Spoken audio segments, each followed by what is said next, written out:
आदिवासी समाजाच्या जीवनामध्ये ट्रान्सफॉर्मेशन करण्याकरता, परिवर्तन करण्याकरता, त्यांना विकासाकडे नेण्याकरता यापेक्षा उत्तम संधी आपल्याला दुसरी कुठलीच लाभणार नाही।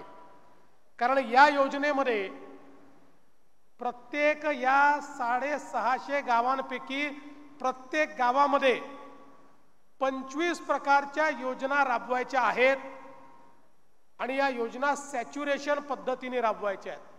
आणि याच्यामध्ये जी गावं आयडेंटिफाय केलेली आहेत 500 पेक्षा जास्त आदिवासी लोकसंख्या असलेली गावं, त्यानंतर ज्या गावांमध्ये दुसरी कॅटेगरी आहे की लोकसंख्या कमी अधिक आहे पण 50% पेक्षा जास्त आदिवासी ज्या गावांमध्ये राहतात ती गावं देखील याच्यामध्ये घेतलेली आहेत।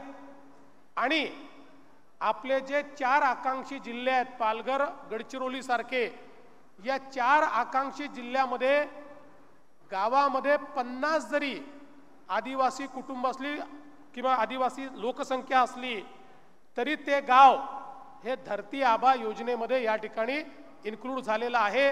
लेटेस्ट अपडेट्स और ताजा तरीन खबरों के लिए टीवी1 इंडिया लाइव को सब्सक्राइब कीजिए और नोटिफिकेशन पाने के लिए बेल आइकॉन को दबाना मत भूलिए।